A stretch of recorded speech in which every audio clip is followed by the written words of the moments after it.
Maybe the worst parts you've got? So you remember the criteria, don't you? We're trying to use up as much of the tracker parts as we can, the old tracker.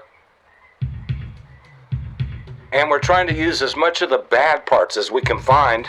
But I have to go through all my parts to find the worst stuff to put on this 96. So while you'll have candidates, I'll still have to narrow it down later. I'll have to narrow things down once I find the worst parts of the bunch. Right now is I have to find motor mounts, a complete set of motor mounts in order to put the motor in there. So that's the next step. And it means I've got to go through these parts and look for candidates. So we're looking for candidates, but you got to fix them up to make them serviceable. Maybe the worst parts you've got?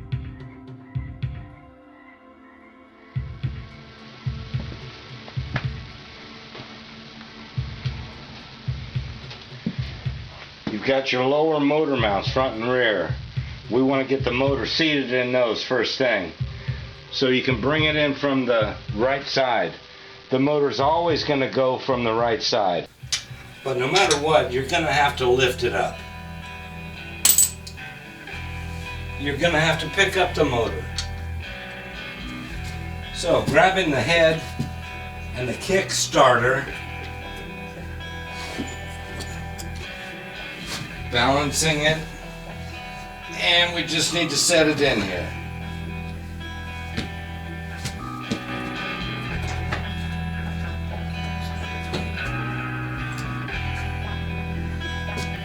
Okay, I got the tail end of the nub down in there, in between.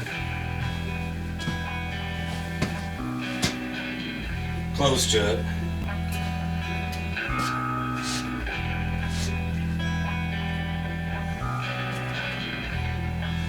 It's not quite in there yet.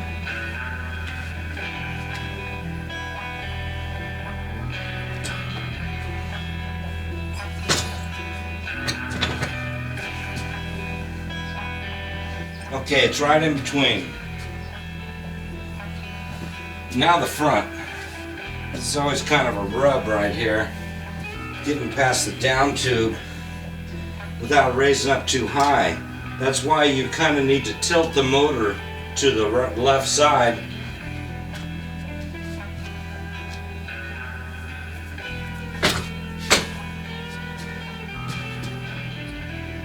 Okay, good. So the next thing, you want to put the rear bolt in.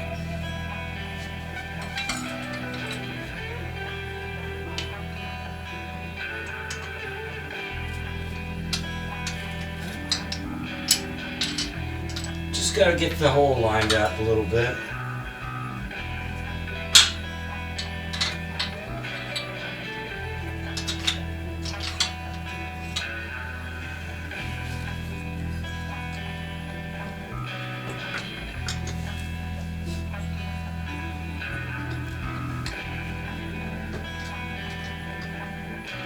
And push that bolt all the way through. Now it's the front. And on the front, on each side of the bung on the motor, between the frame ears, you've got these spacers. Now I'm dealing with all my worst parts, and a previous owner had painted these red, so they're the worst. Probably gonna have to pry the motor up a little bit. There's your bottom mounts in place, and the motor's inside the frame now, positioned. Now we've got a set of ears to go on the front, to go on the top. Hold that in place, and then one more at the top back that we got to get in place. So I'll show you those as we go. We've got one here.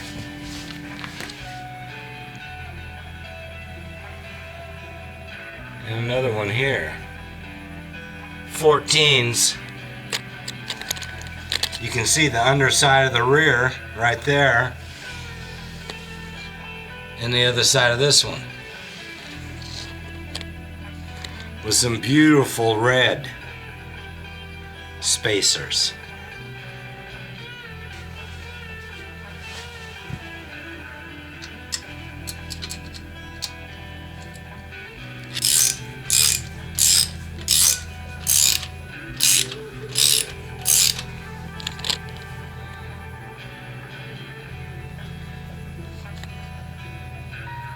All right, so we've got another motor mount we gotta go on. This one's kind of a weird one. It's got one long bolt with a 17 on the other end, and then a plate that bolts to the frame. There's the two holes in the frame. That's where she goes.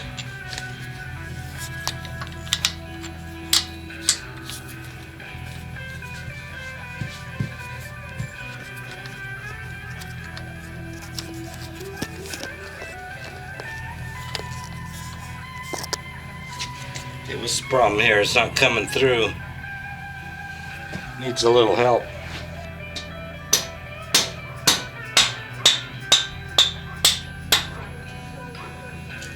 So we got a 17 over there. 17 wrench size.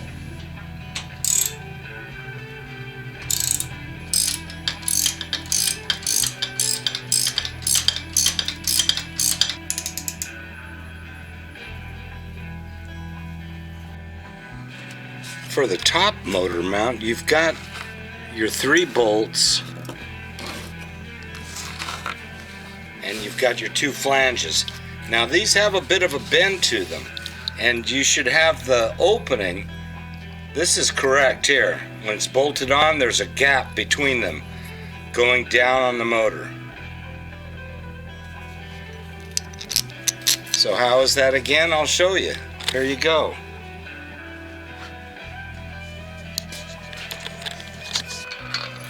Put it through there.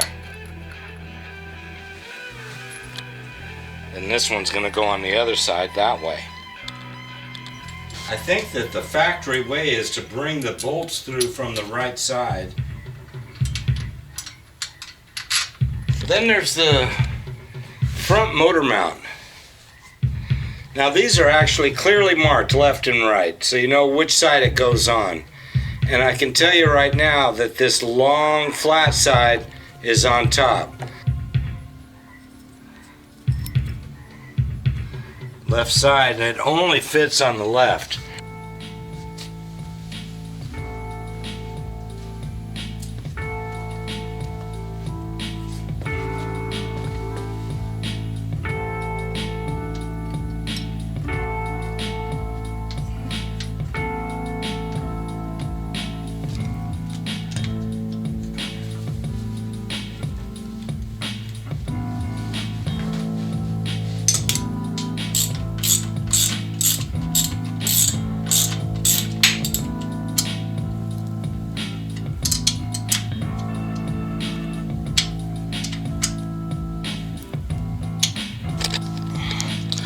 And there's the top mount that you're going to want to tighten.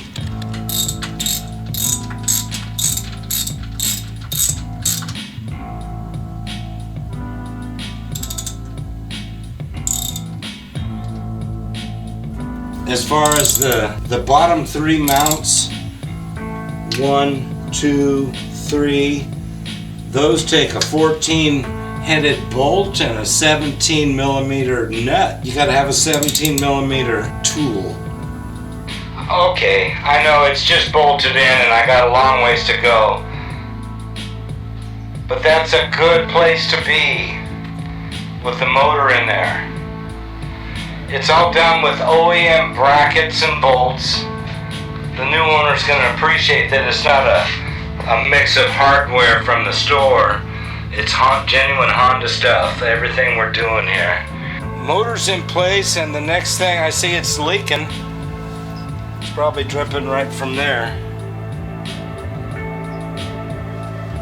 So maybe the next thing is an oil line on that. I have not gotten the next phase of parts sorted through properly yet and ready to put on. But that's dictating to me that that's next, to get that oil line on there. Because I don't want no dripping here in the Too Many Rides garage. I don't want no dripping. No dripping, you guys. I think too I want to concentrate on getting a carburetor on it. Well, that's another step. It's going to get the carburetor that came with the motor, which seemed to run fine. I'm going to use a super trap here, and I'm hoping that it doesn't need any jetting changes. You know, I think I'm gonna call it quits for today, and I've got to sort through parts and get an assembly of things to put together.